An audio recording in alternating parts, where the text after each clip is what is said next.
Bom dia, meus amores, tudo bem com vocês? Bom, gente, chegou sexta-feira, né? Que coisa boa. Vamos orar? Fecha os teus olhinhos, tá? Pai nosso que estás no céu, santificado seja o teu nome. Venha a nós o teu reino, seja feita a tua vontade, assim na terra como nos céus. O pão nosso de cada dia nos dai hoje, perdoai as nossas ofensas, assim como nós perdoamos a quem nos tem ofendido. Não nos deixas cair em tentação, mas livrar-nos do mal. Amém. Oh, coisa boa, chegou sexta-feira, olha só, e hoje a gente sabe que hoje o dia tá recheado, né? Vamos ter uma live muito legal, com lanches, não é isso, gente? Com lanches saudável, né? E aí, eu já estou aqui fazendo um apelo, eu conto com a presença de todos vocês, tá, meus amores? Bom, gente, a nossa hoje, né, sexta-feira, como já foi dito, nós iremos fazer uma revisão, tá certo? De português. Por quê? Porque nós, segunda-feira, vai haver uma provinha para vocês, tá certo? E aí, vocês vão responder essa revisão que a tia vai fazer. Inclusive, a tia vai fazer um vídeo depois daqui. A tia vai fazer um vídeo mostrando o que é que vocês irão fazer, e vocês vão fazer tudo isso no caderno, tá certo? Essa revisão vocês vão ter que passar todas no caderno.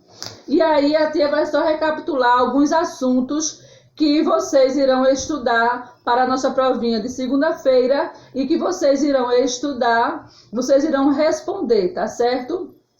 Vamos lá. Quem é que lembra das notações léxicas? Para que servem? Vamos lá.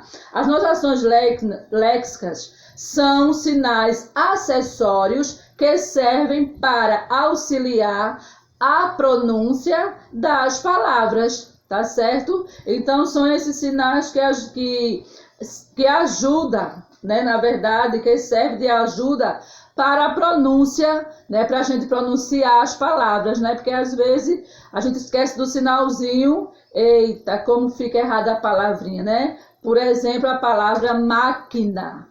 Um acento agudo no A de má. Se eu tiro esse acento, vai ficar máquina, né? Vai ficar totalmente diferente. Então, esses sinais, essas notações léxicas, elas servem justamente como acessório, como sinais de acessório que servem para auxiliar a pronúncia de cada palavra, tá certo? E aí, a gente vai ver agora sinais de pontuação. Para que servem esses sinais de pontuação? Quem é que sabe? Sinais de pontuação, ele exprime ao leitor a ideia adequada, tá certo? Da entonação e do ritmo da leitura, né? Então, os sinais de pontuação, ele vai exprimir a nós que estamos lendo a ideia adequada de como ler, tá certo? E o ritmo de nós lermos no texto. Por exemplo, muitas vezes a gente lê um texto e sai atropelando as vírgulas, sai atropelando os pontos de interrogação, sai atropelando tudo. E os sinais de pontuação, eles servem para que a gente leia. Tem uma vírgula, uma pausinha menor, uma ponto e vírgula, uma pausinha maior, um ponto de exclamação. Eu estou ali no texto lendo o quê? Um ponto de exclamação. Exclamação, eu estou tendo uma surpresa, um medo. Interrogação, no meu texto está tendo uma pergunta.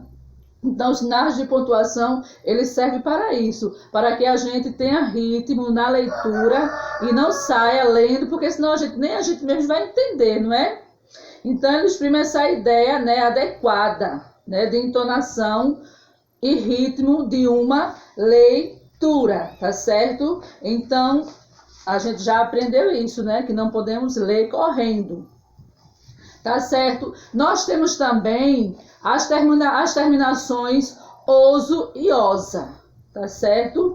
Então, o que acontece com essas terminações? Junta-se as palavras para formar outras palavras que indicam características, certo? Isto é, forma um adjetivo. Então, quando eu junto o oso e o osa a outras palavras, o que é que eu estou formando? Um adjetivo. tá? Por exemplo, quem tem coragem é corajoso, né? E a gente tem que também entender que corajoso não é com Z, é com S. Corajosa também. Quem tem preguiça, preguiçoso, não é isso? Quem tem habilidade é habilidoso. Então, essas terminações, oso e osa, junta-se a outras palavras, tá certo? Para formar outras palavras, certo? E nisso aí, eles vão indicar uma característica, ou seja, eles vão formar, quando esses pedacinhos, oso e osa, junta-se a outras palavras, eles irão formar o quê? Um adjetivo, tá bom? Gente, nós temos também substantivo próprio e comum, tá? Quem lembra o que é substantivo próprio e comum? Alguém lembra? Vamos ver. Substantivo próprio, o que é que ele indica? Ele indica seres, países, estados, sendo grafado com letra maiúscula, tá certo? Então, todo substantivo próprio eu só escrevo com letra maiúscula. E esse substantivo próprio indica seres, países, ou seja, o seu nome é um substantivo próprio. O meu nome é um substantivo próprio. O nome que você deu ao seu cachorro, o nome que você deu à sua gatinha, também é um substantivo próprio, tá certo? E eu só escrevo com letra maiúscula. Legal? E aí nós temos também os substantivos comuns, né? Substantivo próprio e substantivo comum. O que acontece com ele? São grafados, são escritos com letra minúscula. Então, substantivo comum, cachorro, gato, homem, mulher, vassoura, mesa, caneta. Eu escrevo tudo isso com letra minúscula, tá certo? E aí, gente, nós vamos ver o próximo item, tá certo? Então, a gente aprendeu que o substantivo comum eu escrevo com letra maiúscula, letra minúscula. O substantivo próprio eu escrevo com letra maiúscula, né? Isso, nome de praça, nome de cidade, nome de lugar, nome de pessoas, o nome que eu dou ao meu animal é um substantivo próprio. Então, eu vou escrever com letra maiúscula. Nós temos também o substantivo composto. Quem lembra do substantivo composto, me diz aí. Quem é que lembra do substantivo composto e do substantivo simples? O que é o substantivo composto? O substantivo composto é quando eu escrevo, certo, uma palavra, e essa palavra aí, ela tem mais de uma. Ou seja, vamos lá. Eu tenho aqui a palavra passatempo. Passatempo eu escrevo juntinho, certo? Mas a palavra passatempo é um substantivo composto. Por que é um substantivo composto? Porque são duas palavras em uma, passa e tempo. Substantivo composto. E o substantivo composto, ele pode ser, eu posso escrever ele sem o hífen, como passatempo, girassol, várias outras palavras, ou com o hífen, por exemplo, caixa d'água, certo? Guarda-roupa. Outro substantivo composto, guarda-chuva, couve-flor, girassol, né? Girassol, ele não tem o hífen, né? Aquele tracinho, mas são duas palavras em uma, então ele é um substantivo composto. Então, substantivo composto, eu escrevo justamente ou com o hífen, é uma palavra que eu escrevo com o hífen ou sem, né?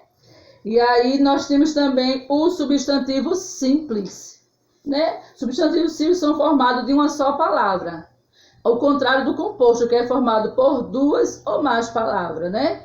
Então, o substantivo simples ele é formado apenas por uma palavra. Quais seriam?